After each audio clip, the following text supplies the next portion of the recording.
Welcome back. TPCC legal cell vice chairman Kampalli Udayakanth garu ఉన్నారు. ఉదయకాంత్ గారు, అంటే ఇప్పుడు ప్రాజెక్టులు మనం ప్లాన్ చేసినప్పుడు ఎస్టిమేషన్స్ డిఫరెంట్గా ఉంటాయి, ఆ తర్వాత పరిస్థితులకు అనుగుణంగా పెరుగుతూ ఉంటాయి. దాన్ని పెద్దగా భూతద్దంలో పెట్టి కాంగ్రెస్ పార్టీ చూపించే ప్రయత్నం చేస్తుంది, కాంగ్రెస్ ప్రభుత్వం చూపించే ప్రయత్నం చేస్తుంది. దాంతోపాటు అక్కడ రిపేర్కి సంబంధించి కానీ దిద్దుబాటుకు సంబంధించి కానీ ఆ ప్రయత్నాలు చేయకుండా రాజకీయ రాద్ధాంతాలకే కాంగ్రెస్ ప్రభుత్వం అధిక ప్రాధాన్యత ఇస్తుందన్నది ఒక విమర్శ. ఏంటి మీ స్పందన? మేము చేసే ప్రయత్నము ప్రజల దృష్టికి తీసుకెళ్లాల్సిన అవసరం ఉంది కాబట్టి ప్రజల దృష్టికి తీసుకెళ్తున్నాం. కేసీఆర్ చేసిన ఒక తెలంగాణ రాష్ట్రంలో కాళేశ్వరం అన్న ప్రాజెక్ట్ ద్వారా చేసిన దోపిడీని ప్రజలకు తీసుకెళ్తున్నాము.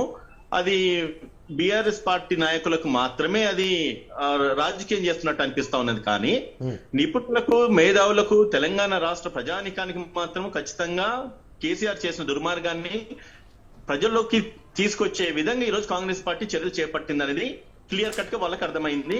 దీన్ని ఖచ్చితంగా బీఆర్ఎస్ నాయకులు యాక్సెప్ట్ చేయాల్సిన అవసరం ఉంది.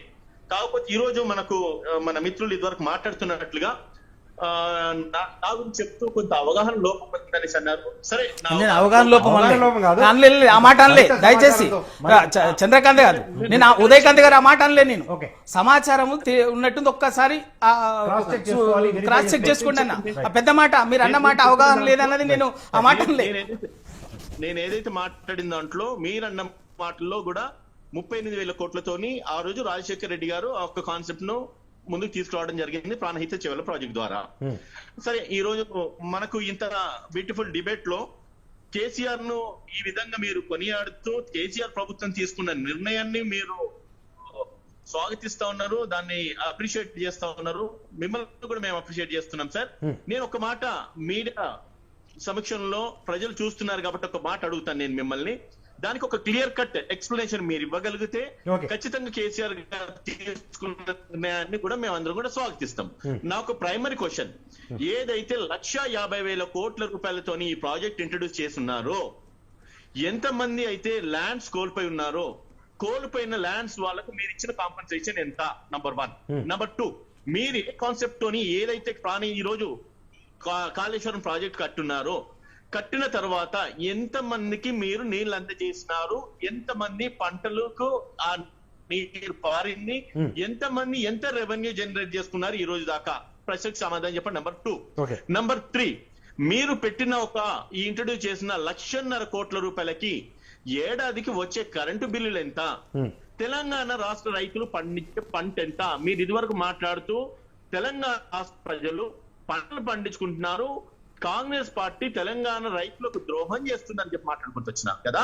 మీకు కాంగ్రెస్ తెలంగాణ రైతుల మీద చిత్తశుద్ధి ఉంటే మీరు అక్వైర్ చేసిన ల్యాండ్, మీరు కట్టిన కాంపన్సేషన్, తర్వాత ఎంతమంది ల్యాండ్స్ అక్వైర్ చేసిన తర్వాత మీరు నన్ను కంప్లీట్ చేయనివ్వండి. చెప్పండి, ఎంతమంది ల్యాండ్స్ అక్వైర్ చేసిన తర్వాత మీ నీరు ఎంతమందికి పంపిణీ చేసినారు, ఎంతమందికి లాభం చేకూరింది, తద్వారా ఎన్ని పంటలు పండినాయి, ఎంత రెవెన్యూ జనరేట్ అయింది రైతులకి, మీరు కట్టిన కరెంటు బిల్లు, మీరు ప్రాజెక్టుకు ఇంట్రడ్యూస్ చేసిన ప్రాజెక్ట్ కు అయిన ఖర్చుకు తగిన ఎస్టిమేషన్ కు తగిన వడ్డీ ఎంత, మీరు గవర్నమెంట్ కు, స్టేట్ ట్రెజరీకి మీరు దాని ద్వారా వచ్చిన లాభాన్ని మీరు ఏ రకంగా సమకూర్చినారు తెలంగాణ రాష్ట్ర ప్రజలకి అనేది మీరు ఒకసారి మేధావులు, ఎందుకంటే మీరు 2008 అప్పటి నుంచి కూడా అసెంబ్లీ చర్చల్లో రాజశేఖర్ రెడ్డి గారు తీసుకున్న నిర్ణయాలు అప్పటి నుంచి కూడా మీరు అసెంబ్లీలో ఉన్నా అని చెప్పి మీరు అన్నారు. కాబట్టి మా అదృష్టం ఈ రోజు ఈ యొక్క అంటే ఉదయకాంత్ గారు, ఈ ప్రాజెక్ట్ ను మనము లాభ నష్టాలు బేరీజ్ వేసుకోవద్దు, రాష్ట్ర ఖజానా ఎంత ఖర్చు చేశాము, ఖజానాకు ఎంత ఆదాయం సమకూరింది అన్న కోణంలో కాకుండా ఎంతమంది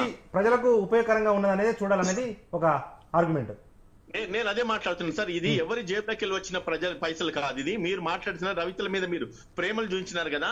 ఇది తెలంగాణ రాష్ట్ర ప్రజల యొక్క నిధులను, డబ్బులను, వాళ్ళ చెమటని, రక్తమును ఏదైతే ట్యాక్స్ ల రూపకంగా కట్టున్నారో దాన్ని ఒక ప్రాజెక్ట్ రూపకంగా మీరు ఇంట్రడ్యూస్ చేసేసి 1,50,000 కోట్ల రూపాయలు పెట్టి ఒక ప్రాజెక్ట్ కట్టినారు కదా. మీరు కట్టిన డబ్బును మరి తెలంగాణ రాష్ట్ర ప్రజలకి, తెలంగాణ రాష్ట్ర ఖజానాకి ఏ విధంగా జస్టిఫికేషన్, స్పెసిఫికేషన్ చేస్తారనేది ఒక్కసారి ఈ డిబేట్ ఒక 2 నిమిషాలు మీరు వివరిస్తే అందరం కూడా సల్యూట్ కొడతాం. ఫస్ట్ మనం ఒక 2 minutes సునీతారెడ్డి గారి వర్షన్ విందాం. సునీతారెడ్డి గారు, ఇంతకుముందు ఏదో చెప్పబోతున్నారు సార్. ఇప్పుడు మీకు మన డ్యామ్ సేఫ్టీ అథారిటీ వాళ్ళు ఇచ్చిన రిపోర్ట్ మీకు టీవీలో చూపించండి.